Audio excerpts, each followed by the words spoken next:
Chapter start होता है जहाँ पे रेनी बहुत ही ज़्यादा खुश था। भला ऐसा क्यों?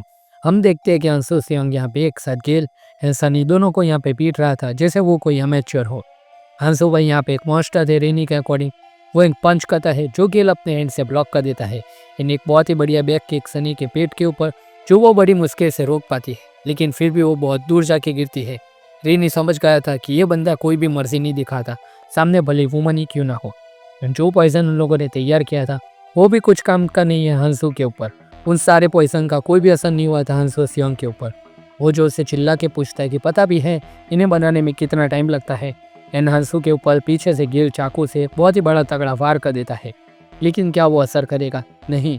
बदले में हंसू सेयोंग एक बहुत ही बढ़िया किक फेस के ऊपर। वो बिलीव नहीं कर पाता था कि ये इतने कामली कैसे लड़ रहा है एंड इसकी बॉडी यहाँ पे कुछ गलत नहीं है क्या?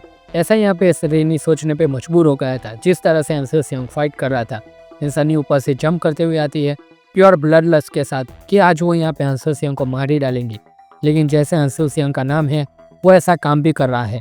रेनी कहता है कि हंसू सेयोंग तुम्हारी जो पॉइजन टॉलरेंस ट्रेनिंग रही होगी वो काफ़ी ज़्यादा इंसेंस रही होगी। ऐसा रेनी कह ही रहा था कि तभी हमारे हंसू जो सनी पीछे से अटैक करने आ रही थी उसका फेस यहाँ पे पकड़ लेता है और उसको ज़मीन में चिपका डालता है। हंसू तुरंत ही रेनी को पूछता है कि तुम्हें कैसे पता मैंने वो ट्रेनिंग ली है? रेनी हंसते हुए कहते हैं कि मुझसे पूछो, उससे अच्छा है कि उस दोस्त को ही पूछ लो। दरअसल जब हंसू ने सनी को ज़मीन पे चिपका दिया था तब सनी ने उसको एक लॉक में जकड़ लिया था। इन एक चाकू हंसू सेयोंग के हाथ में घुसा दिया था। इन दूसरे चाकू से एक के बाद एक वो हंसू सेयोंग के हैंड के ऊपर वार किए जा रही थी। और बोलती है कि हंसू सेयोंग हम एजेंट हैं, ऐसे ही हमला नहीं किया, हमको तुम्हारे बारे में सब कुछ मालूम है, तुम कान्हारे कोटा के यहाँ पे स्टूडेंट हो। एंड उन लोगों को हंसू सेयोंग के बारे में बहुत सारी चीज़ें मालूम थी जो आम पब्लिक को यहाँ पे नहीं मालूम होनी चाहिए थी। एंड दूसरी तरफ वो नॉर्थ कोरिया का बंदा उड़ता हुआ आके कार से टकराता है।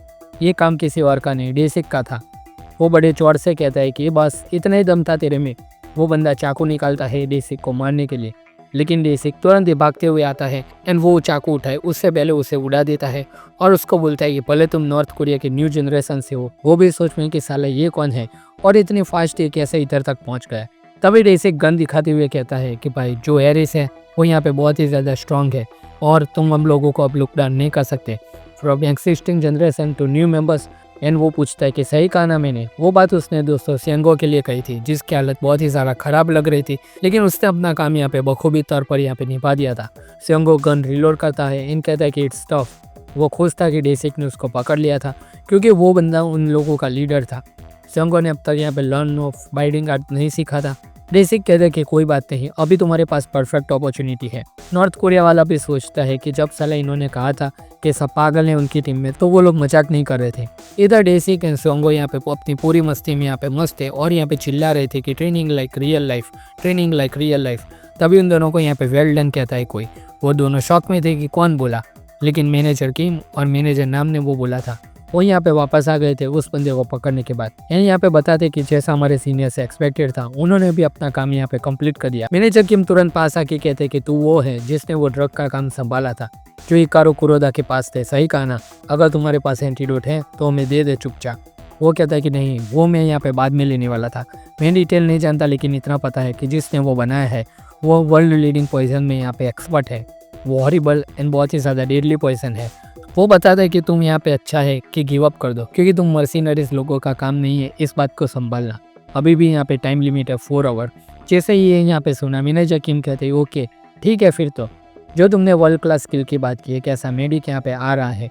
वो लोग सेंटियागो के लिए वेट करने वाले थे और तब तक हम क्या बोर नहीं हो जाएंगे? वो अभी तो ऐसा पूछ ही रहे थे। एंड वो कहते हैं कि अगर बोर नहीं हो जाते तो वो काम करते हैं, और वो काम क्या है वो आप लोगों को जल्दी पता चलेगा दोस्तों। वो सारे लोग कार को रेडी कर रहे थे वहाँ से जाने के लिए। नॉर्थ कोरिया वाला बंदा शौक में कि ये क्या।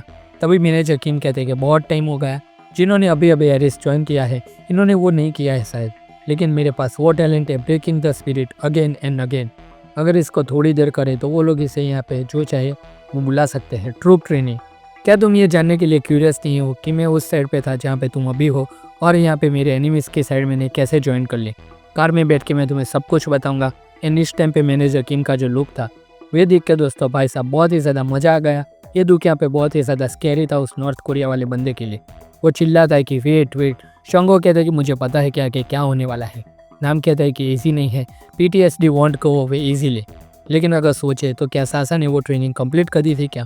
उसने एक्सेक्ट रीज़न तो नहीं बताया, लेकिन उसने ऐसा क्यों किया, क्या रीज़न था उसके पीछे। नाम कहता है कि वेट। उसने बताया था कि वो पॉइजन बहुत ही ज़्यादा डेडली है जो सेंटिया को डिटॉक्सिफाई कर पाए, कि इसीलिए वो चाइना से यहाँ पे आ रहा है।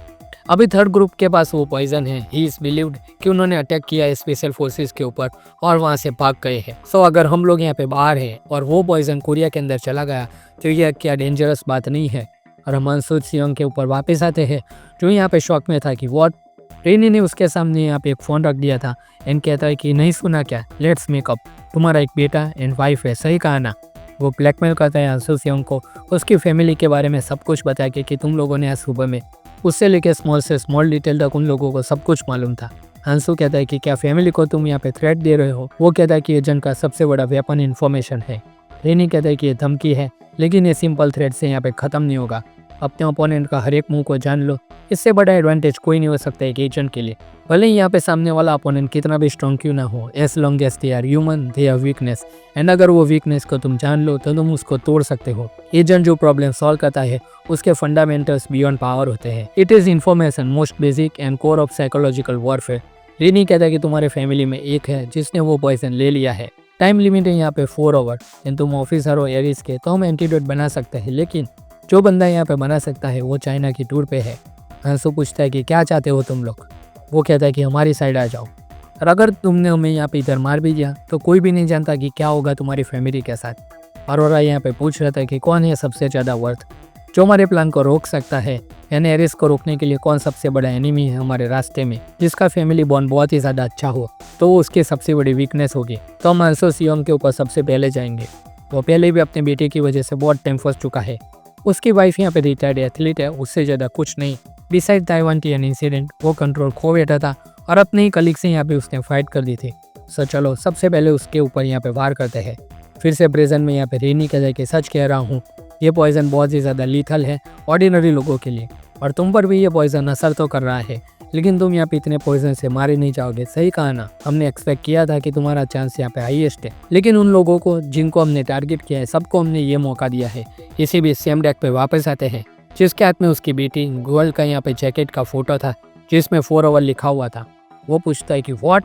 पास्ट में जब यहाँ पे जिनचोल ने उससे पूछा था कि एरिस को ज्वाइन करने के बारे में, लेकिन सैम डेक ने तुरंत मना कर दिया था। उसका रीज़न सैम डेक ने दिया था कि वर्ल्ड में शांति लाए उससे पहले जो घर में है उसको यहाँ पे शांति से संभाल ले। लेकिन जिनचोल कहता है कि वेट, उसका मानना है कि ये बात इतनी सिंपल नहीं है, कुछ बहुत ही बड़ा और सैम डेक यहाँ पे उससे छुपा रहा है। इन यहाँ पे जैसे जिनचोल पाक समझे उससे पहले सैम डेक कहता है कि सही कहा, मेरी एज है उसके हिसाब से मेरी फैमिली यहाँ पे मेरे लिए सबसे इम्पोर्टेंट है। मेरे लिए मेरी डॉटर की केयर करना ऑलरेडी यहाँ पे बहुत ही ज़्यादा हार्ड है। और कहता है कि एरिस के पास बहुत ही ज़्यादा पावरफुल लोग हैं, लेकिन भले ही उनके पास पावर हो, एक कंक्लूजन तो ये है कि अगर वो लोग एनिमी बन भी गए तो वो लोग हमको नहीं रोक सकते। हम लोग यहाँ पे तुरंत ही अलेक्जेंडर सोफिया, अंसू सियोंग और सैम डेक को देखते हैं। ये देख के दोस्तों वो डायलॉग याद आ गया, 3 भाई तीनों तबाही। लेकिन ये डायलॉग इन तीनों के ऊपर परफेक्टली सूट करता है। अब रेनी हंसू को यहाँ पे चॉइस देता है कि फैमिली मेम्बर को खो दो या फिर हमारी साइड आओ एंड एरिस को यहाँ पे बिट्रे कर दो। साथ ही में यहाँ पे डायलॉग था कि अगर कोई स्ट्रेटजी है जो किसी भी चीज़ के लिए यूज़ की जा सके to make them even weaker, उनको रिसीव करो कुछ भी करके regardless of method and means, because यही एक वे है एजेंट का। तो दोस्तों यही था ये पूरा का पूरा मैनेजर किम का चैप्टर 214। आई होप कि आपको ये चैप्टर अच्छा लगा होगा। अगर अच्छा लगा तो इस वीडियो को फटाफट से यहाँ पे लाइक कर दीजिए, चैनल को सब्सक्राइब कर दीजिए। हम ऐसे ही यहाँ पे मैनेजर किम की मानवा को भी यहाँ पे कंटिन्यू करेंगे अगर यहाँ पे रिस्पॉन्स बढ़िया रहा तो। दोस्तों यही था ये पूरा का पूरा वीडियो। हम मिलते हैं आपसे अगले वीडियो में, तब तक के लिए गुड बाय।